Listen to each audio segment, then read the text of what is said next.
কোরআনটা পড়বেন ফজরের পরে সূরা ইয়াসিন,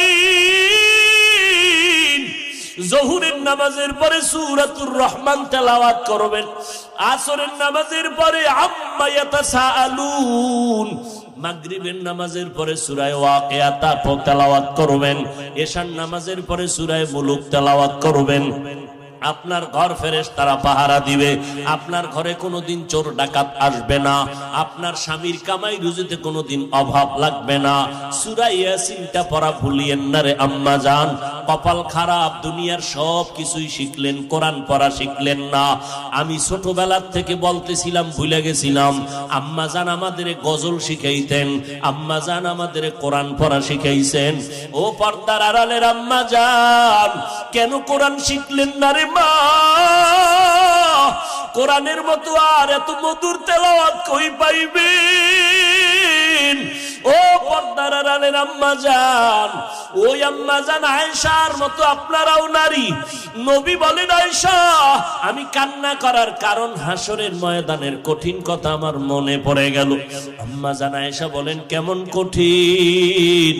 নবী বলতেছেন, আয়েশা এই জমিনটা হবে কিয়ামতের মাঠ, হাসরের ময়দানে সমস্ত নারী পুরুষ উলঙ্গ আল্লাহর আদালতে দাঁড়াবে।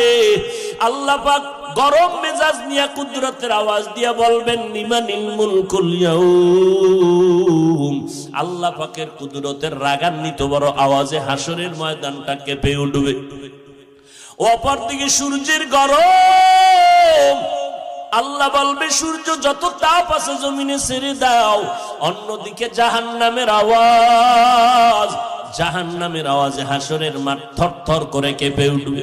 নবীজি বলেন, ও আয়েশা নবীদের কোনো গুনাহ নাই, সেই নবীরা পর্যন্ত কান্না শুরু করবেন, হাউমাউ করে কাঁদবেন আর বলবেন, উম্মতের কথা সব নবীরা ভুলিয়া কাঁদবেন, আল্লাহ আমাকে বাঁচাও। আদম নবী কান্না শুরু করবেন, আল্লাহ আমারে বাঁচাও। মুসা নবী কান্না করবেন, আল বলবেন, আল্লাহ আমারে বাঁচাও। সূর্যের গরম সহ্য করা যায় না, জাহান্নামের আওয়াজ কানের মধ্যে নেওয়া যায় না। এমন এক কঠিন পরিস্থিতির মধ্যে ইব্রাহিম নবী কাঁদবেন আর বলবেন, আল্লাহ আমারে বাঁচাও। একজন নবী ও উম্মতের কথা কেউ স্মরণ করবেন না। আম্মা জান আয়েশা বলেন, নবী তখন আপনি তো দু জাহানের সরদার, রহমতের নবী, আপনি তখন কি করবেন? আম্মা জানকে নবী বলেন, ও আয়েশা ওই সময় আমি কোন উম্মতের কথা নিজের চিন্তা বাদ দিয়া আমি আল্লাহর দরবারে মাকামে মাহমুদে সিজদায় পড়ে কাঁদব আর বলবো, আল্লাহ আমার উম্মতের বাঁচাও, আমার উম্মতের বাঁচাও। আমি একবারও আমাকে বাঁচানোর কথা বলবো না, আমি আমার মেয়েকে বাঁচাও বলবো না, আমি আমার স্ত্রীকে বাঁচাও বলবো না, আমি বলবো, আল্লাহ আমার উম্মতের বাঁচাও। আম্মা জান আয়েশা বলেন, আপনার কান্নার পরে কি হবে?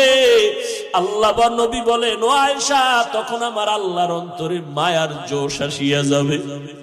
আমার আল্লাহ বলবে, নবী আপনি মোটেও কাঁদবেন না, মাথা উঁচু করেন, আপনাকে আমি এখনই সুযোগ দিচ্ছি রে নবী, আপনার একটা উম্মত আমি জাহান্নামে দিব না। আপনি বাঁচিয়া বাঁচিয়া এই কোটি মানুষের মধ্য থেকে উম্মত গুলো জান্নাতের দিকে নিয়ে যান।